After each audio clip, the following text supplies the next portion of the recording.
Nüüd saab aidata nii, et sa lähed näiteks annetale juua ja süüa ja pakud kodu ja tööd ja kooli. Ja siis sa oled hea inimene. Hea tark inimene. Hea sõber. Hea sõber.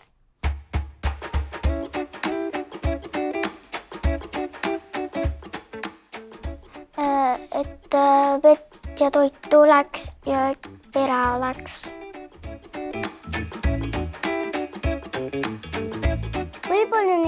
Võib-olla need lihtsalt ongi kuidagi ilma rahata, ilma pereta, ilma turvaliselt koduta. On lihtsalt kuskil puual ja kükitavad.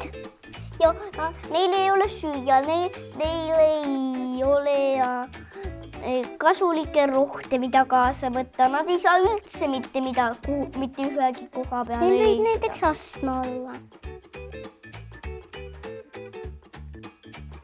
Me peame neid ilusti vastu võtma.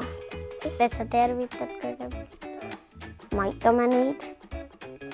Näiteks saame neid ilusti vastu võtta ja öelda, saame sõbraks.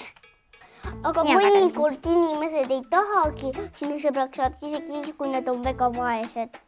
Nad lihtsalt, aga ma arvan siis, Nad ütlevad, et ei, ma ei taha su sõber olla. Aga ma arvan, kui nad on väga vaesed, siis nad võtavad selle hea mõtte vastu, kui nad tõesti nagu tahavad. Selles on sul õigus. Teadsin, et suudan su nõusse rääkida. Me anname neile kodu. Ja anname neile tervislikku toitu. Ja ostame voodid. Voodid.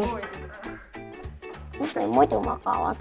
Ei, me anname neile töökoha. Ütleme,